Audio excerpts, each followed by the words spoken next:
दिल्ली विधानसभा चुनाव के परिणाम अब आ गए हैं। भाजपा ने बड़ी संख्या में जीत हासिल की है, भारी बहुमत से यहां पे जीत हासिल की है। 27 साल बाद भाजपा की दिल्ली में वापसी हुई है।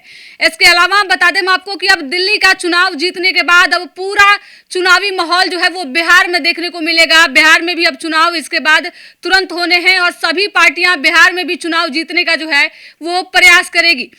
आज जिस तरीके से दिल्ली के चुनाव के रिजल्ट आए हैं और भाजपा ने बड़ी संख्या में जीत हासिल की है, इससे हमारे साथ जो हैं अभी राहुल आनंद हैं जिनसे हम बातचीत करेंगे। भाजपा युवा मोर्चा के प्रदेश प्रवक्ता हैं। सर, दिल्ली में आप लोगों ने बड़ी जीत हासिल की है। सबसे पहले नमस्कार है आपके दर्शकों को।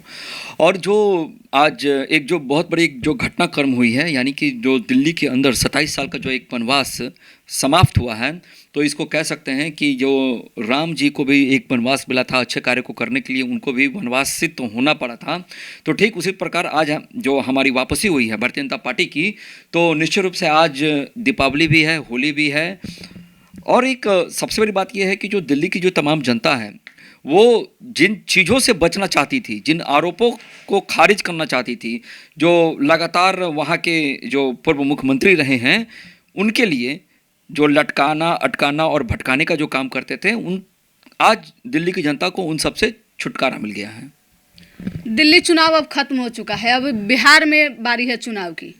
बिहार में वहाँ जैसे देखा गया कि इस चुनाव में इंडिया अलायंस जो है वो पूरे तरीके से एकजुट नहीं रही, जिसकी वजह से हार का सामना करना पड़ा। तो क्या लगता है बिहार में भी वही चीज़ें देखने को मिलेगी या फिर?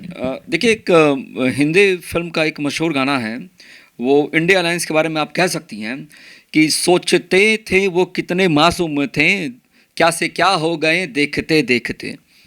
देखिए, इन लोगों ने जब गठबंधन बनाया था उसी समय इस बात की पटकथा लिखी जा चुकी थी कि जो सावन के जो मेढक होते हैं वो सावन में ही बाहर आते हैं, वो एक तराजू पे वो कभी नहीं रहते हैं। जब आप उनको, यानी इन शॉर्ट अगर कहा जाए तो ये कहा जा सकता है कि मेढकों को तराजू पे तौला नहीं जा सकता है। वही इंडिया अलायंस थी।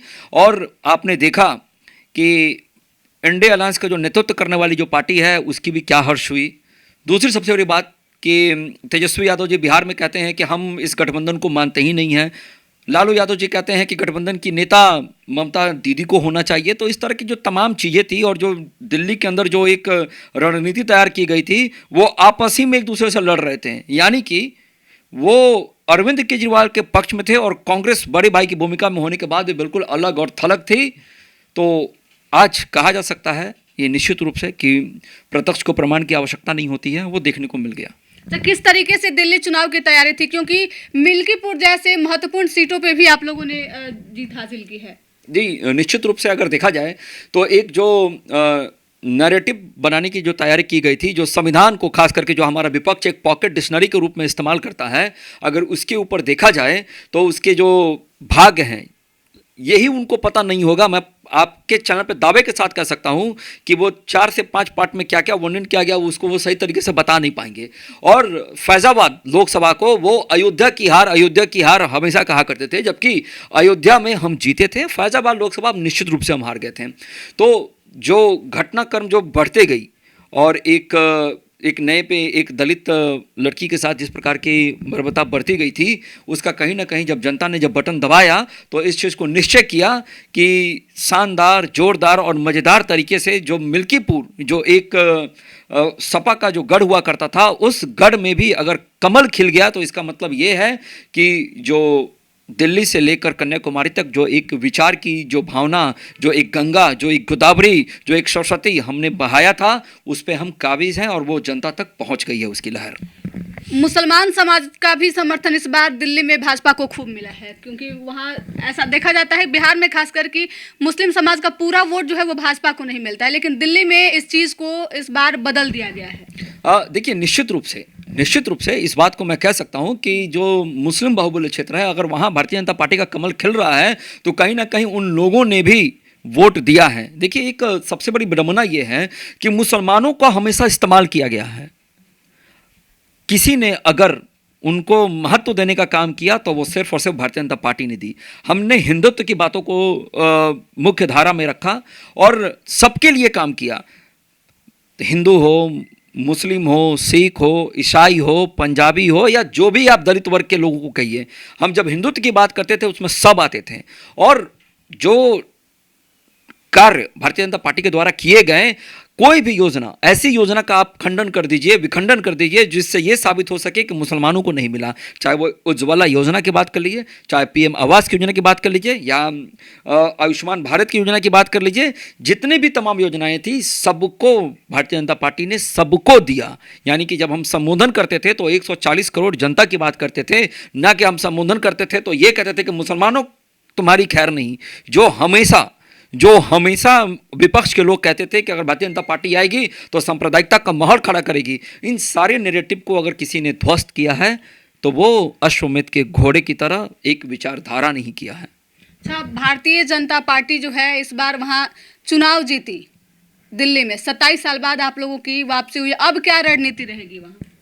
देखिए, रणनीति मुख्य रूप से अगर देखा जाए तो यही रहेगा कि सबका साथ, सबका विकास और सबका सम्मान की जो हम बात करते थे वही होगा।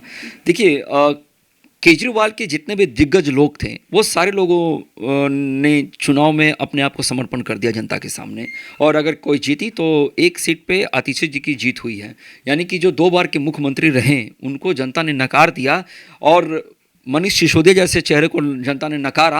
हालांकि उनकी छवि लगातार धूमिल हो रही थी। जब वो राजनीतिक में आए थे तो वो आरोप लगाकर ही आए थे, और राजनीतिक से जा रहे हैं तो आरोप उनके माथे पे होकर ही जा रहा है। जो लोकपाल बिल की चर्चा करते थे उसके बारे में एक बार भी पर्चे पे उनका जिक्र करना उचित नहीं समझा। तो ये निश्चित रूप से तय है कि राष्ट्रीय राजधानी की से जो विचारधारा निकल रही है वो आने वाले समय में तमाम जो विधानसभा है उस पर भी असर डालेगा।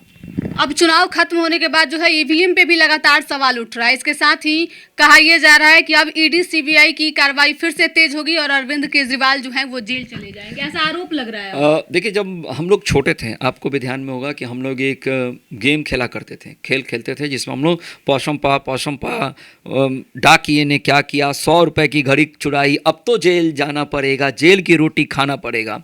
हम लोग हमेशा ये करते थे।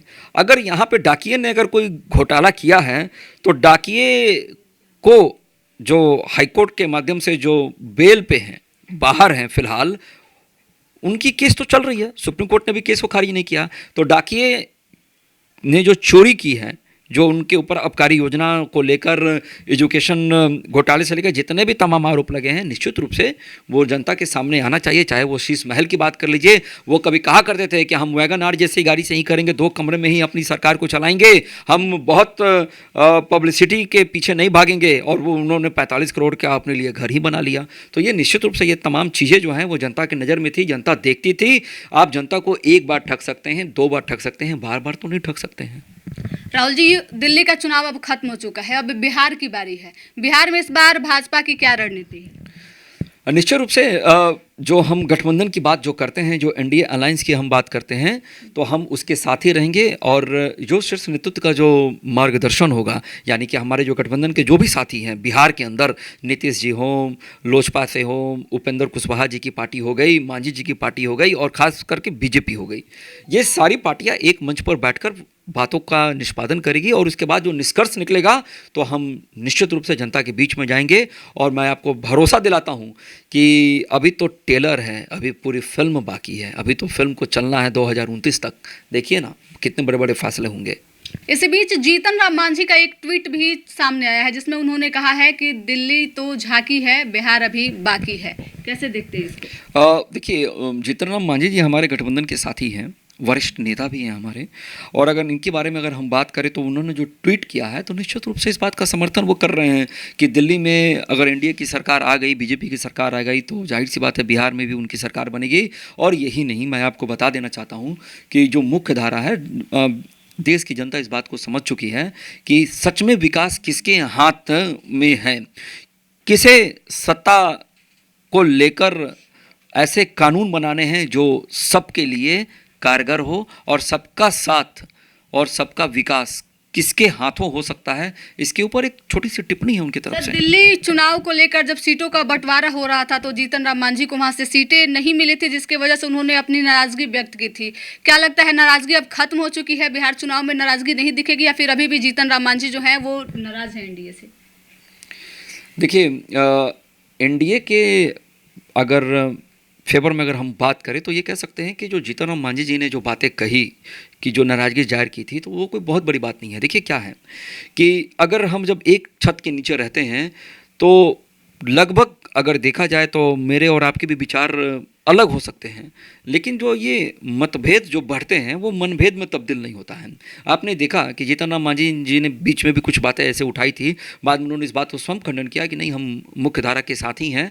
और दूसरी सबसे बड़ी बात मैं आपको बता दूं कि जब एक घर में अगर 2-3 बेटे होते हैं, बेटियां भी होती है, तो आपस में बातें नहीं हो पाती हैं, आपस में मन भी नहीं मतभेद बढ़ जाते हैं। तो यहाँ तो 5 पार्टियां हैं एक साथ, ये 5 पांडव है। पांचों पांडव को एक जगह लाकर अगर हम गठबंधन की बातें कर रहे हैं तो निश्चित रूप से ये एक सक्षम राजनीति का परिचय है। जिस 5 पांडव की आप बात कर रहे हैं, क्या इस बार बिहार के चुनाव में कमाल दिखाएंगे? 100%, इसमें कहाँ कोई शक है। मैं आपको आपके चैनल के माध्यम से इस बात को दोहराता हूँ कि हम आने वाले समय में शानदार ज़बरदस्त जिंदाबाद के साथ वापसी करेंगे और आप ही के साथ बैठकर चर्चा करेंगे कि अब आगे की रणनीति बिहार को लेकर क्या होगी। दिल्ली जो है वो झांकी है, बिहार बाकी है। दिल्ली का चुनाव खत्म हो चुका है और भाजपा ने वहां पे बड़ी जीत हासिल की है। बड़ी संख्या में जो है वो सीटें भाजपा ने इस बार वहां पे लाई है और 27 साल बाद भाजपा एक बार फिर से वहां पे अपनी वापसी की है। वहीं अरविंद केजरीवाल को करारा हार मिला है यहाँ पे। अब देखना दिलचस्प होगा कि दिल्ली के चुनाव के बाद अब उसके तुरंत बाद जो है वो बिहार में चुनाव होने वाला है। बिहार में भाजपा का क्या परफॉर्मेंस रहता है। हमारे साथ राहुल आनंद थे जिनसे हमने बातचीत की। फिलहाल इस खबर में इतना ही। धन्यवाद।